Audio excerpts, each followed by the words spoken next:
लेकिन अभी कंचन के पास चलते हैं आज के सारे इंपॉर्टेंट स्टॉक्स न्यूज के लिए। कंचन, हाय, गुड मॉर्निंग, क्या क्या रडार पे? Good morning sir. शुरुआत करेंगे एचसीएल टेक के नतीजों के साथ, जहां पे डॉलर रेवेन्यू में करीबन 2.5% का उछाल देखने को मिला है। ये आके खड़ा हो गया है $3,533 मिलियन पे। अगर हम रुपी रेवेन्यू की भी बात करें तो इसमें 3.6% का एक अपसाइड देखने को मिला है। नेट प्रॉफिट की तरफ नजर डाली जाए तो 8.5% का उछाल। एबिटा भी करीब करीब 8.5% उछलता हुआ दिखाई दिया है। इस बार जो एबिट है वो रिपोर्ट किया गया है 5,821 करोड़ पे। इनफैक्ट मार्जिन्स भी इस बार अच्छे खासे उभर के आए हैं। मार्जिन है 19.6, जो कि पिछले क्वार्टर थे 18.6 के। अगर सीसी रेवेन्यू की बात करी जाए तो वहां पे भी करीबन 3.8% की ग्रोथ रही है, लेकिन जो एस्टिमेट लगाया गया था 4 से 4.5% का, उससे ये स्लाइटली डाउन में है। अगर कंपनी के और चीजों की तरफ नजर डाली जाए तो कंपनी ने क्वार्टर 3 में 12 रुपए प्रति शेयर का इंटरिम डिविडेंड का ऐलान किया है। इसके साथ ही साथ 6 रुपए के स्पेशल डिविडेंड का भी ऐलान हुआ है। और क्वार्टर 3 में जो टोटल कॉन्ट्रैक्ट की वैल्यू है वो बढ़ के हो गई है $209 करोड़ की। इसके अलावा एंजल वन ने भी अपने नतीजे घोषित कर दिए हैं, जहां पे नेट प्रॉफिट में करीबन 8% का उछाल देखने को मिला है। 281 करोड़ पे रजिस्टर किया गया है साल दर साल। रेवेन्यू भी करीबन 19% बढ़ता हुआ यहां पे नजर आया है। एबिटा की बात करी जाए तो वहां पे भी करीबन 25% का हमें उछाल देखने को मिला है। इनफैक्ट मार्जिन भी 39.3% पे उभर के आए हैं, जो कि पिछले साल सेम क्वार्टर में 36.7% के थे। और बोर्ड ने इसके साथ ही साथ 11 रुपए प्रति शेयर की डिविडेंड का भी ऐलान कर दिया है। इसके अलावा कंपनी ने अम्बरीश खेंगे को as a group chief executive officer के तौर पे नियुक्त भी कर लिया है। आनंद राठी वेल्थ पे रखना होगा आपको फोकस। कंपनी ने जाहिर कर दिए हैं अपने नतीजे, जहां पे नेट प्रॉफिट में करीबन 33.5% का उछाल देखने को मिला है। रेवेन्यू भी करीबन 30% उभर के आया है। एबिटा की बात करी जाए तो यहाँ पे भी 34.5% का उछाल है। 107 करोड़ पे ये रजिस्टर किया गया है। और मार्जिन भी इस टाइम पे अच्छे दिखाई दे रहे हैं 45.2% पे।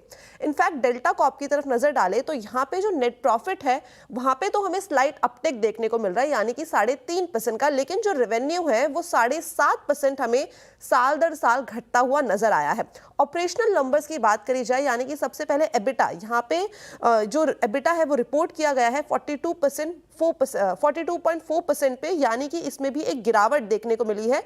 ये पिछले साल सेम क्वार्टर में था 55.8% का, और इस बार ये हो गया है 32.2% का, यानी कि 42% का एक डाउन ट्रेंड देखने को मिला है। इनफैक्ट मार्जिन भी 26% से कॉन्ट्रैक्ट होके आ गए हैं इस टाइम पे 16.5% के आसपास।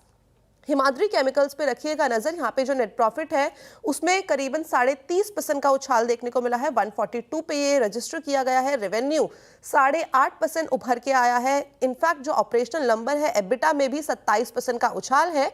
और जो मार्जिन है वो भी अच्छे आए हैं। मार्जिन 19.4% पे रजिस्टर किए गए हैं versus 16.5%। JSW energy, because company को कॉर्पोरेट इंसॉल्वेंसी रेजोल्यूशन प्रोसेस से केएसके महानदी थर्मल पार्क के प्रोजेक्ट के लिए इन्होंने बोली जीत ली है। अगर इस प्रोजेक्ट की वैल्यू देखी जाए तो वो है 15,985 करोड़ की। और इसका जो कंपनी का इस टाइम पे फोकस है वो है 3.6 गीगावाट की एनर्जी के प्रोडक्शन का। बीईएल को रखना होगा अपने फोकस में, बिकॉज कंपनी को 23 दिसंबर 2024 के बाद करीबन 561 करोड़ के ऑर्डर मिल गए हैं। डेड नेटवर्क को भी रखिए अपनी नजरों के सामने, क्योंकि यहाँ पे नतीजे घोषित किए और नतीजे अच्छे नहीं आए हैं। नेट प्रॉफिट में करीबन 14.5% का हमें एक डाउनसाइड देखने को मिला है। रेवेन्यू भी 4.5% यहाँ पे गिरते हुए नजर आए हैं। एबिटा 32% गिरा है। और मार्जिन भी 15% से गिर के आ गए हैं करीबन 10.5% पे। ये कुछ स्टॉक्स थे, अभी के लिए रखिए फोकस में। 8 बजे करेंगे विस्तार में चर्चा।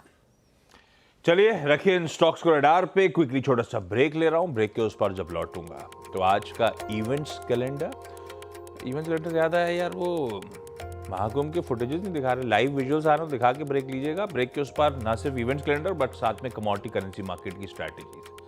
पानी के अलावा कुछ दिख नहीं रहा है अभी, थोड़ा सा कैमरा मुड़ेगा, ब्रेक के उस पर दिखाऊंगा। हाँ कुछ है, ये इस समय शाही स्नान चल रहे हैं, ध्यान रखिए, एक एक करके सारे अखाड़ों को टाइम दिया गया है। दिन भर आज शाही स्नान हो रहे होंगे। ये देखिए प्रयागराज से लाइव बढ़िया से विजुअल्स आपकी स्क्रीन पे इनके साथ छोड़े जा रहा हूँ आपको।